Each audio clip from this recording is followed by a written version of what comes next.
À l'écoute de l'ERTM, il est 13h à l'aéroport international Modibo Keïta, des Senou, la même heure partout au Mali.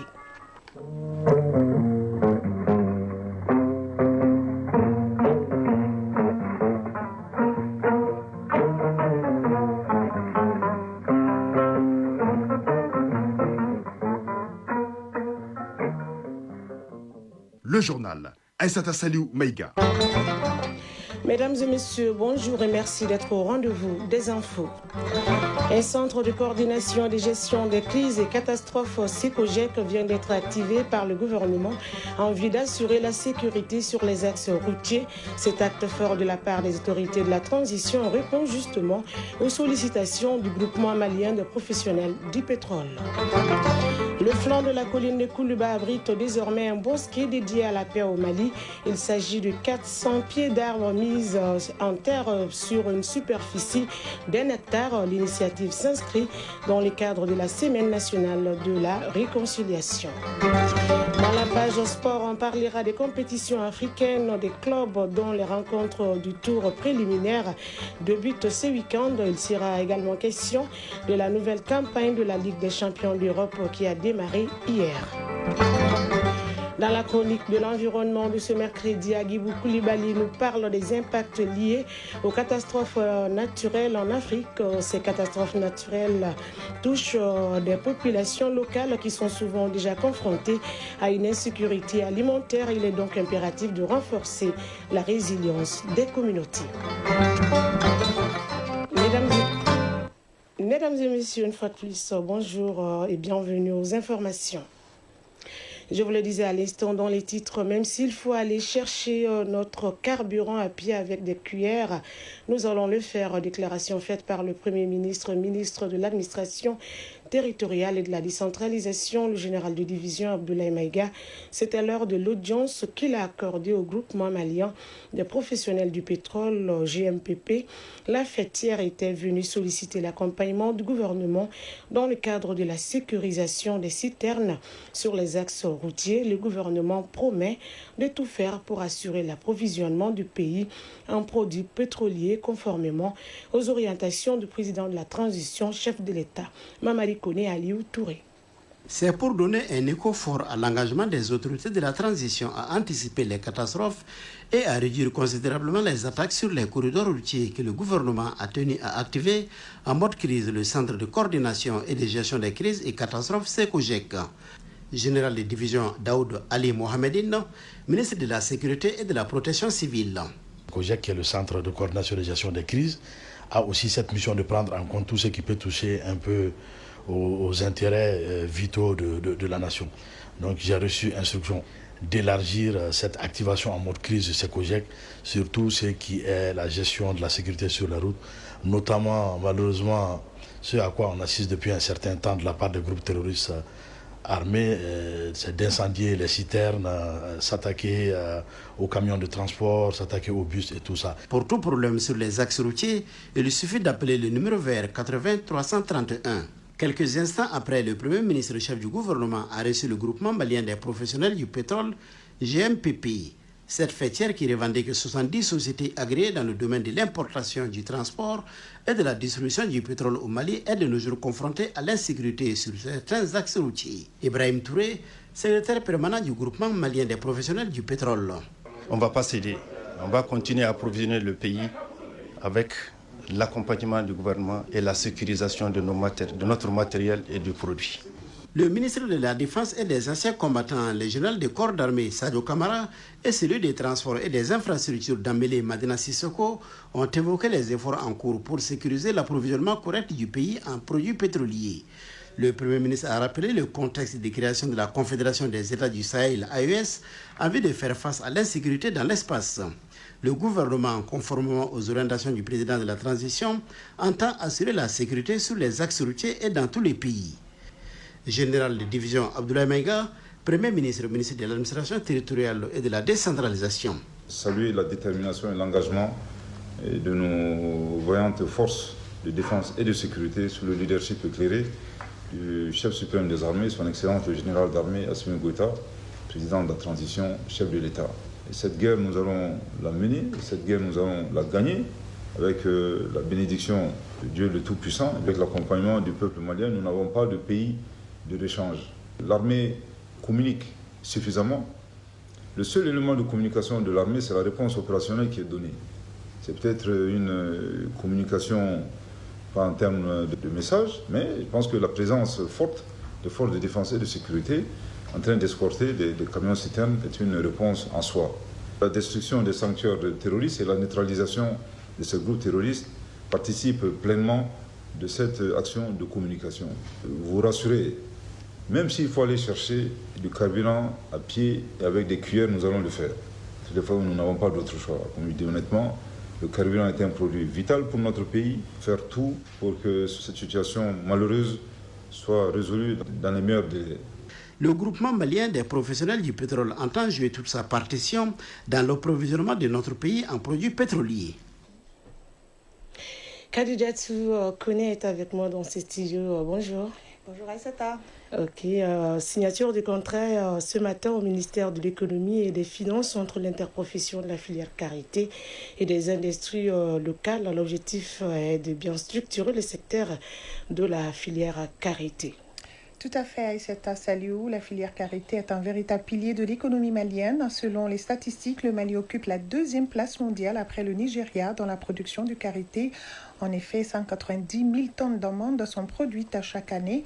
Avec la signature de ces contrats entre l'interprofession de la filière karité et les unités industrielles locales, le Mali entre dans une nouvelle phase de dynamisation.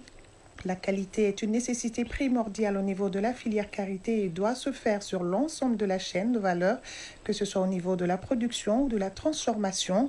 Pour booster le secteur du karité, le ministère de l'Agriculture met l'accent sur l'augmentation de la transformation locale, le renforcement des coopératives de femmes, la valorisation de la qualité des produits et surtout le développement de la recherche pour obtenir des variétés d'arbres plus productive et résistante.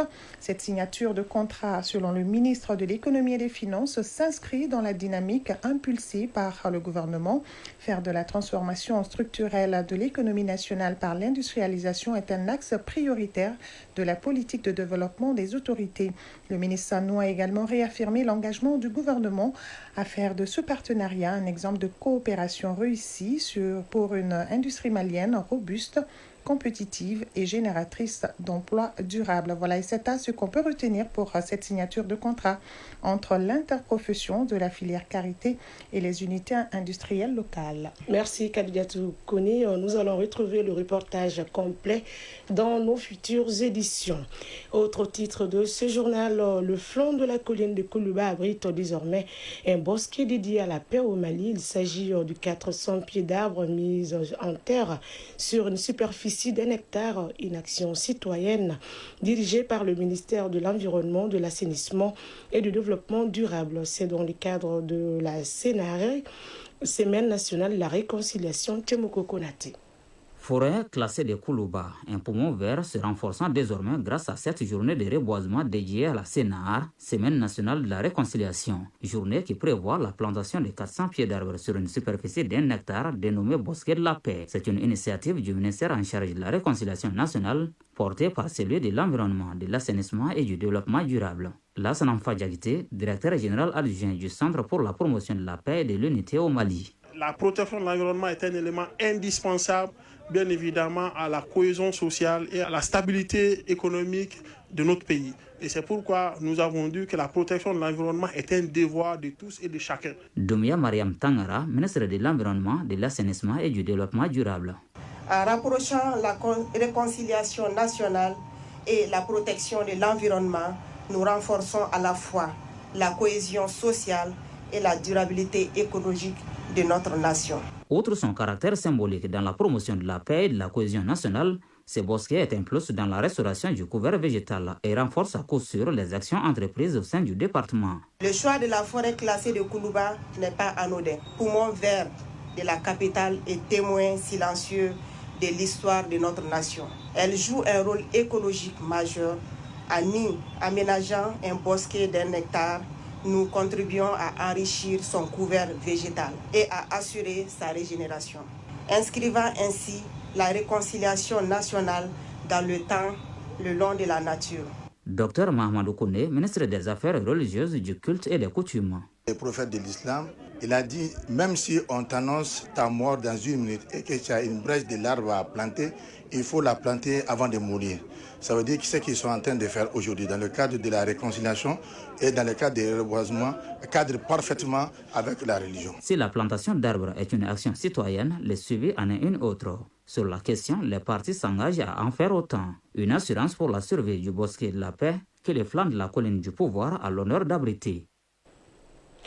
Le Centre international pour le développement des engrais vient de clôturer officiellement au Mali la 2e édition de son programme phare Touskel, qui veut dire en français 2e escalier. L'objectif du dit programme est de stimuler le développement d'entreprises agroalimentaires inclusives en créant des pôles d'entreprises agricoles. Le projet est entièrement financé par le ministère néerlandais des Affaires étrangères pour un budget de plusieurs millions de francs CFA. On fait le point avec Fantama Magnantao.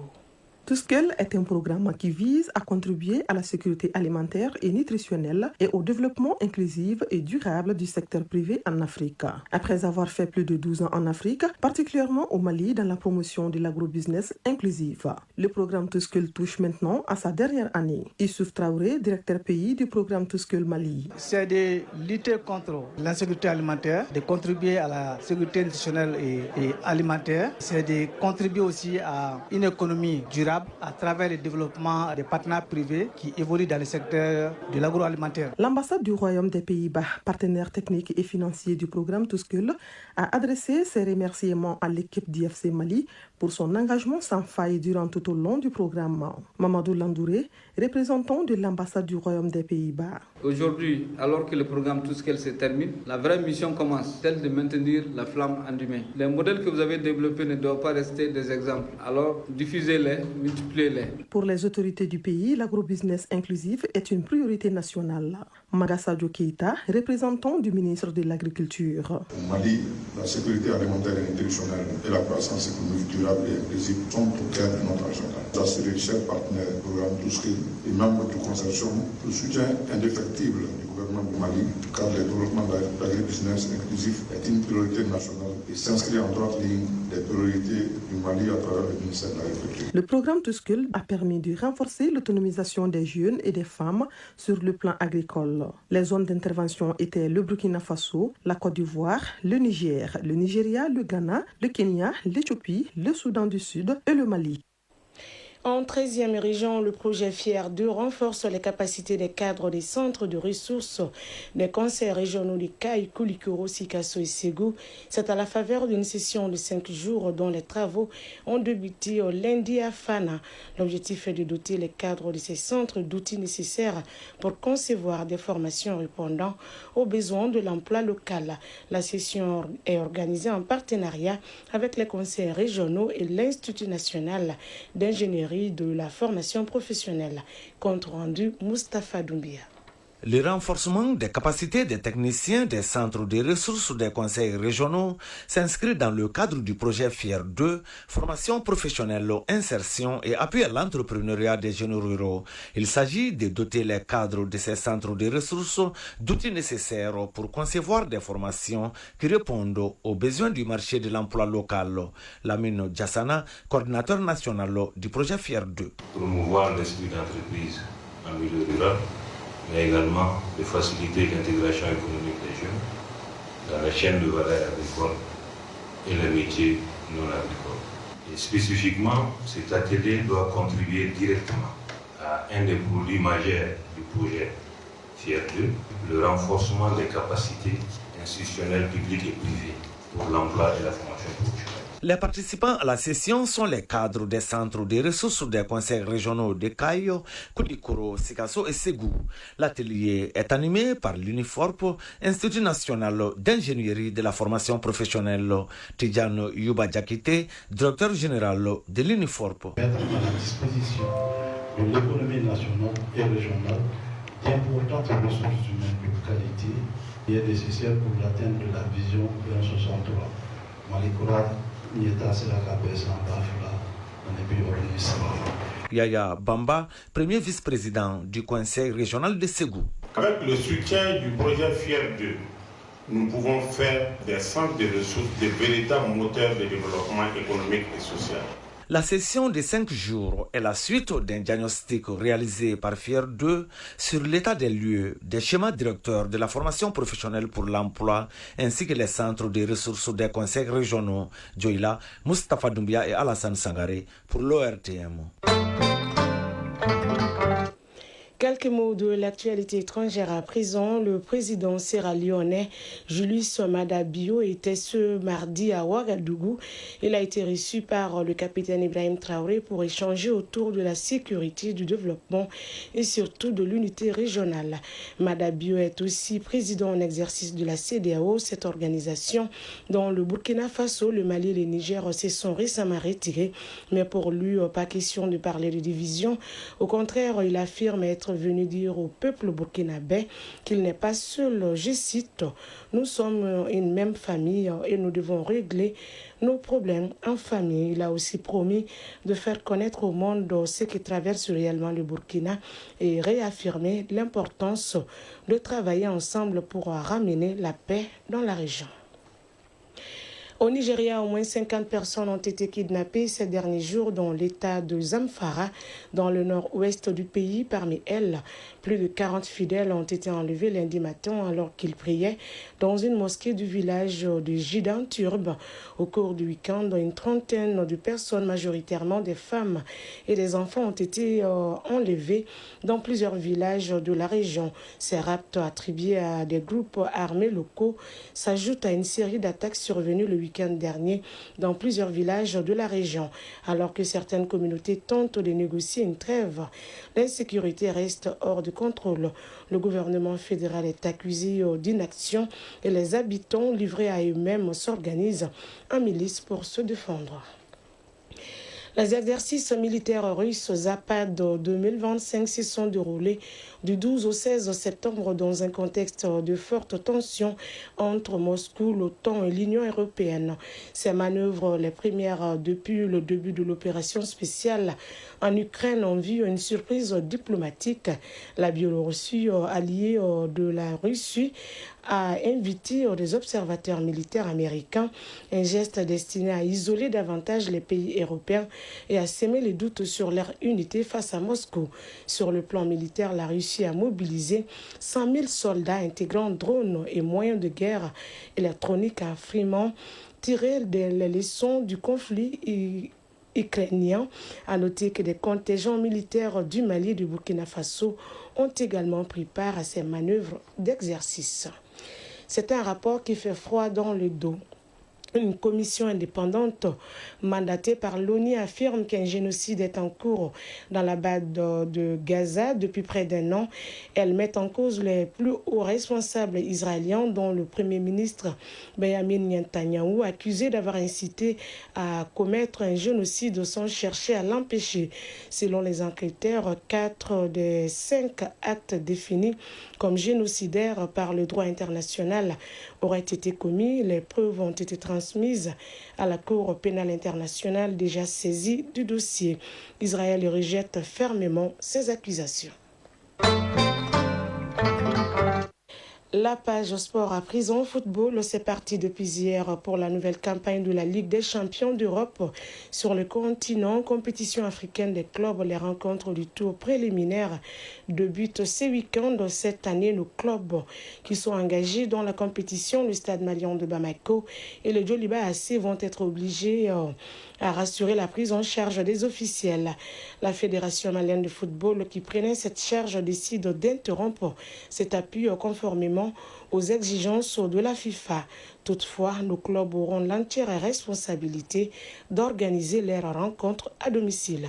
Le développement de la page sport, c'est avec Aridou Matina. Compétition africaine des clubs, la nouvelle campagne s'ouvre ce week-end sur le continent. Quant à notre pays, il sera représenté cette année également par les deux grosses pointures de notre football, à savoir le Stade malien de Bamako qui sera en Ligue des Champions et le Djoliba Athletic Club qui évoluera en Coupe de la Confédération. Les rencontres allées du tour préliminaire sont prévues ce week-end. Ainsi, le Stade malien de Bamako joue en Centrafrique contre AS Tempête et le Djoliba Athletic Club sera aussi en déplacement et jouera au Nigeria à Oyo contre Abia Warriors. Concernant la prise en charge des officiels, des matchs lorsque nos clubs reçoivent à domicile. Cette situation sera désormais assurée par nos clubs eux-mêmes. La Fédération malienne de football, qui gérait ses côtés financiers, décide de surseoir à cette prise en charge pour diverses raisons. Siribekaï Makassa, secrétaire général de la Fédération malienne de football, nous donne des explications. Le moyen que nous payons par match, c'est 3 000 à 4 000 $. Si vous regardez l'année dernière, la plus proche, dans ces accompagnements, la Fédération a dépensé pour les charges de ces officiels-là 85 millions, 86 millions pour le Djeleva et 65 ou 68 millions pour le stade. Les deux restent pour les 100 millions. Où est-ce qu'on tire ces ressources? Vous savez, le football actuellement au Mali, les recettes au guichet ne rapportent pas. Le coût opérationnel, c'est l'argent que la FIFA donne à toutes les associations. Donc nous, on essaie de puiser dans ce montant pour accompagner les équipes. Mais on ne peut pas le faire parce que là, quand on le fait, ça laisse des traces sur le plan comptable. Donc il fallait d'abord demander à la FIFA de nous donner l'autorisation de le faire. Donc nous, on utilise toujours le terme exceptionnellement. Mais l'année dernière, quand j'ai fait la liste, je l'ai envoyé donner que votre exception devient la règle chez nous. Il dit le l'accompagnement des clubs n'est pas du ressort de la fédération. Ce sont des associations, vous pouvez les aider, mais ça ne doit pas être pris sur le fond de la FIFA. Donc finalement, cette année, on a dit qu'on ne peut pas continuer. On a écrit au club que tous ceux qui seront engagés en compétition africaine, la fédération ne prendrait plus à 100% des charges dues aux officiels. Mais l'accompagnement ne peut pas s'arrêter. Cependant, avec cette nouvelle donne, l'organisation des rencontres revient entièrement aux clubs concernés, mais avec l'expertise de la fédération. Les matchs seront dorénavant organisés par les clubs et leurs structures d'organisation. Les clubs sont libres d'organiser, de faire leur billetterie, de désigner leurs contrôleurs, etc., etc. Mais nous, on va être là parce que c'est exigé. Ligue européenne des champions, c'est parti pour la nouvelle campagne de la Coupe aux grandes oreilles. En attendant la fin de la première journée demain jeudi, il y aura 6 rencontres aujourd'hui. À 16h45, Slavia Prague reçoit FK Bodo Glimt et l'Olympiakos Le Pirée accueille Pathos FC de Chypre. À 19h, le Bayern Munich sera face à Chelsea à Allianz Arena. À Anfield Road, Liverpool accorde son hospitalité à Atlético Madrid. À la même heure, le finaliste de la dernière édition, l'Inter Milan, sera l'hôte de l'Ajax d'Amsterdam des Pays-Bas. Et le Paris Saint-Germain, détenteur du trophée, se mesure à Atalanta Bergame d'Italie. Déjà hier, les résultats enregistrés. Arsenal en déplacement à San Mamés en Espagne s'est imposé 2-0 face à l'Athletic Bilbao. Union Saint-Galloise l'emporte chez le PSV Eindhoven des Pays-Bas 3-1. Victoire 1-0 de Tottenham contre Villarreal. Le Borussia Dortmund a fait match nul 4 buts partout en déplacement chez la Juventus de Turin. Benfica s'incline chez elle 3-2 face à Karabakh. Et victoire difficile du Real Madrid à domicile 2-1 aux dépens de l'Olympique de Marseille. Chronique de l'environnement. Le réseau des médias africains pour la promotion de la santé et de l'environnement se bat pour réduire les risques liés aux catastrophes naturelles en Afrique. Il est important de rappeler combien les impacts du changement climatique sont déjà visibles sur notre continent. Inondations récurrentes, glissements de terrain chez CRS. Madame Fanny Langela, responsable de l'unité contenu réseau au Bureau des Nations Unies pour la réduction des risques des catastrophes, nous en dit plus dans la chronique de l'environnement de ce mercredi, et c'est une réalisation de Agibou Koulibaly.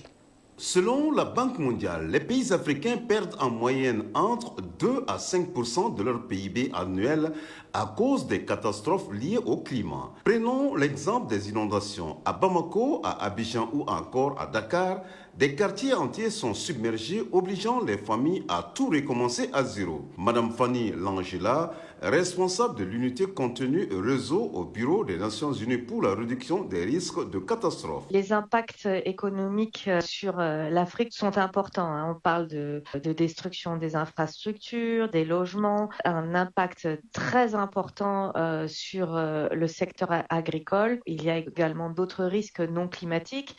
On a pu le voir par exemple avec le tremblement de terre au Maroc qui a eu un impact économique très important. Les gouvernements, eux, doivent mobiliser des budgets colossaux pour le secours d'urgence et la réhabilitation des routes, ponts ou écoles détruites. Dans le monde rural, le constat est encore plus frappant. Une sécheresse peut anéantir des récoltes, plongeant des milliers de familles dans l'insécurité alimentaire et obligeant les États à importer du riz ou du blé à des prix exorbitants. Le paradoxe est là. On dépense plus à réparer qu'à prévenir.